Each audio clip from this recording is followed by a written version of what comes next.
Hey guys, it's Cam from the Nerd Book Review. This year for SPFBO 10, SPFBOX if you will, I will be a judge for the Before We Go blog team.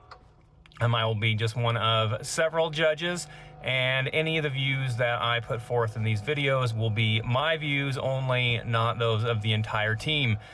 What I want to do for this year, is my first year of judging, I have freed up my schedule so that I'm going to read at least 20% of each of the 30 books that we were given for the team.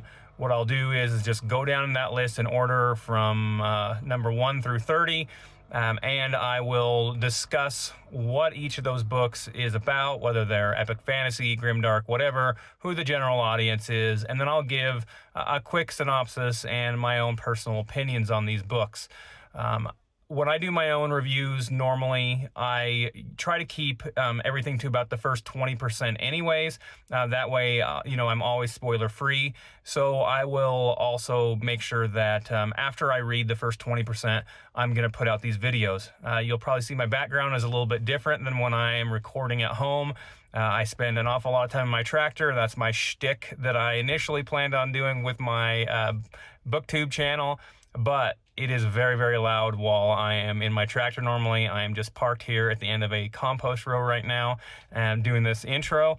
You'll also probably notice the sunglasses. I know the sunglasses are kind of ridiculous, but I do have an eye condition that makes it so that as long as it is sunny outside, I basically can't be outside without my sunglasses on. Otherwise, you would see me basically with my eyes closed for the most part. So you're going to have to deal with sunglasses and just random backgrounds. I will try to put out these videos. I'm going to try to do 6 different batches, 5 books in each. I will have about 3 minutes on each one of these books. We're not going to go into, a full-long book review. I'm going to try to keep them like 3-4 minutes max, and hopefully you guys will be able to pick up a book that you might enjoy. Once again, I'll talk about how if I plan to continue on after the 20% and whether I personally would recommend them as a semifinalist. The way that the blog is going to do it, anybody can nominate a semifinalist, and then someone else has to also read the book and decide whether they think it should be a semifinalist as well. After all the semifinalists are chosen, then we'll go through as a team and choose our finalist. Thank you to Crystal and Beth for running this thing for us and for allowing me to be part of the team. All right, let's go ahead and get to that first video. All right, my first book was Demon Gate by Robert Day, 388 pages long, so that means I read about 75-ish pages. This book is a traditional epic fantasy. It includes demons, elves, talk of dwarves. We see some rock trolls at some point. The basic premise is that hundreds of years ago, a demon gate was sealed off after a war between humans and demons. The seal is breaking, and during the prologue, that seal actually breaks, and demons come forth.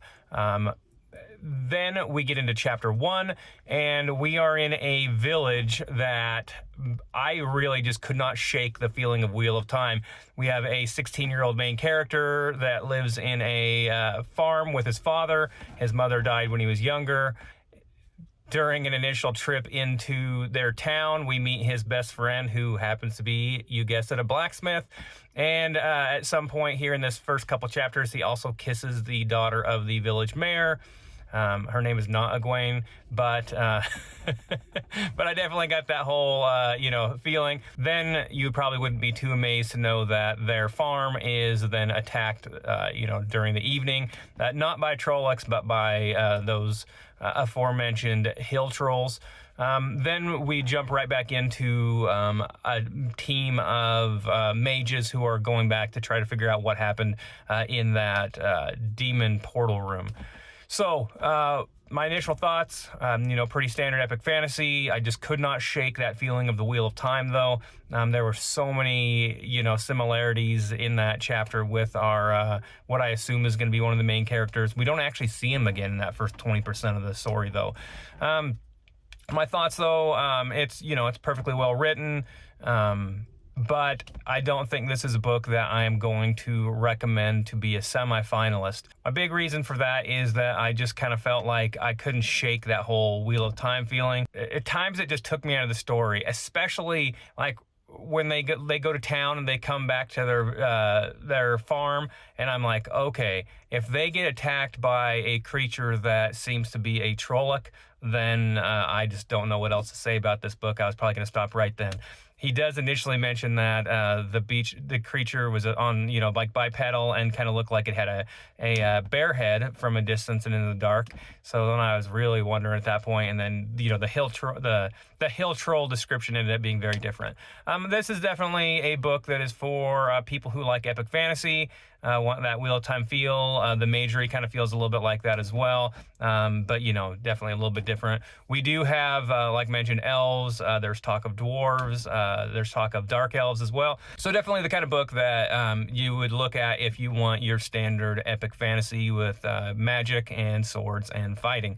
I'm sure that the demon invasion and our main character and their misfortune will somehow be connected, but in that first 20% we don't see it. Not going to continue on and read the rest of the book or recommend it for a semi-finalist, but maybe you'll enjoy it.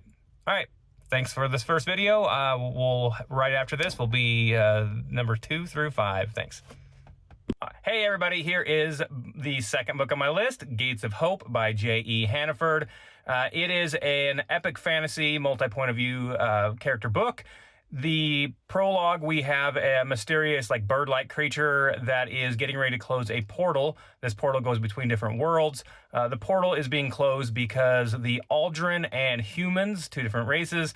Aldrin, I kind of got bird-like for some reason in my description. They are bipedal, they wear clothes and stuff like that. So the humans and Aldrin have been fighting a devastating war between the worlds. And so the Watchers are going to close this portal up. Humans will be on one side, the Aldrin on another, and we jump then forward 500 years into the future in our present time, and we have 3 point of view characters, 2 of whom are on that planet called Crater that had the magical craters. And humans actually live in the craters. Outside of the craters, the plant life and animal life is just too dangerous and, is very, very harmful to humans as a general rule. There is a magical school that Surin and Darren, our 2 teenage main characters, are either at or on their way to learn how to use magic. And but the general population doesn't know anything about magical ability. They think it's just a myth at this point, 500 years in the future. The Watchers basically tried to suppress magic and get that away to keep people doing their own thing and not try to open those portals up. On the planet that is the main place for the Allans, there is a human colony. We have a character named Alyssa who is on that one. She's our point of view character there. She has magical ability. She has purple hair. Just girls seem to have purple hair if they have magical ability. But because of her magical ability, she is called an untouchable. That means that people stay away from her. She's not allowed to marry, have children, have a partner, anything like that in case she might have a child. If the Allans discover that they have someone with purple hair, they remember apparently, and they will kill not just her, but the entire colony. So far, just 20%, just like the other one. I'm very much enjoying this book. I will carry on and finish reading this book and have it as a consideration for a semi-finalist spot. Once again, just going to read 20% of all these books. Then I'll let you guys know whether I'm going to carry on and finish reading, and I will do reviews of the ones I finish after that. All right. Onward to number 3 here as soon as I have a chance to finish the 20% and get the next video out. Thanks. Hey everybody, book 3 is The Way of the Wizard by Michael Michel, M-I-C-H-E-L, Michael, whatever it is. It is an epic fantasy. It is a book that actually is just coming out here pretty quickly. I read the arc for it. I read about 40% of the arc and then stopped. Let's go ahead and give a quick little synopsis of the book. The Way of the Wizard, we start off with a prologue where a wizard is telling us about his life. Then we go to the first chapter. We have a kid, he's named Elle. He's in the city of Canalis. It is run by a group called the Storm's Eye Brotherhood. It is a real hellhole of a city. The Stormside Brotherhood treats people very poorly. All of El's family has died either to disease, famine. One of his sisters was killed by a Stormside Knight for talking to him funny or something like that. Not a place you want to live in. If you are not one of the Brotherhood, is not a good place for you to live. El is forced to go to this ritual, basically, where like one of the Stormside Brotherhood is kind of made godlike, made young again and powerful. When he gets back, his mother, who was the one person who was alive, she was dying though. She is gone, either dead or taken somewhere. He's obviously pretty upset, and so this mysterious old guy who has taught him stories and stuff in the past tells him that he can go and become a seeker. A seeker is the first step to become a wizard. There's actually like 5 steps to becoming a wizard. You go out, you become a seeker out in the forest. Then you need to find a wizard's top knot, take it from that wizard somehow, probably by killing them. Then you'll get like some info to a secret garden. You find that. Once you get that info, then it'll send you somewhere that you're supposed to throw that top knot in. It'll give you a tome with like the knowledge that that wizard previously had. Then you'll build your own wizard tower, and suddenly you are a wizard. Quite the steps there. While this is all going on at the beginning, as he's out there like learning what it really takes to become a wizard, and he finds like a band with a wizard already in it, and joins that up, and it kind of just felt like Mad Max in the forest, honestly, if we're talking about it. It wasn't really a book for me. It's kind of one that I would have thought I would have liked a lot more, but that's the whole kind of premise. Like, it kind of seemed crappy to become a wizard. I mean, it seemed like they were basically out there just fighting all the time, living in the forest, as opposed to, becoming like rich and powerful. I don't know, I just didn't care for the premise all that much. I read 40% of the book. I will not be nominating it for a semifinalist spot, and I'm not planning on continuing it moving forward. We'll go ahead and carry on. I'm going to start my 4th book on the list, and I hope you guys are enjoying SPFBO so far. Thanks. Hey everybody, it is video 4 and my 3rd video of today. This book is Fragments of Skyonae by Raleigh Falcone.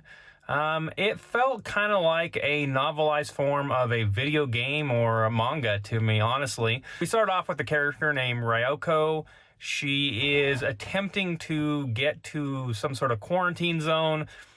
She's on like this wall and these battlements, and she's trying to sneak past these enemy soldiers. She doesn't succeed.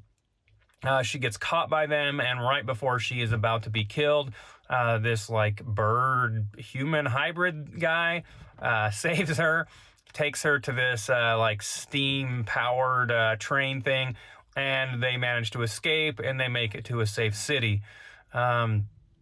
There was like soldiers with they had like katanas and rifles. Really felt like kind of like Japanese anime style. So I guess the audience for this one is probably someone who likes anime or manga, something like that. And there was just a ton of action in the scene that was right off the bat, and then it looks like Ryoko is going to become a soldier.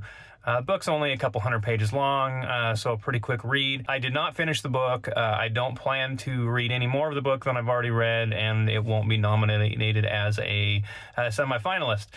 Okay, that is book number 4, and I have one more in this batch, and then we'll carry on to batch 2. Thanks, guys. Hey everybody, this is the last review of my first batch of 5. It is called Clysm Games by Dom Sebasti. This one kind of has a like a detective noir feel to it, with a liberal application of pretty much pure smut.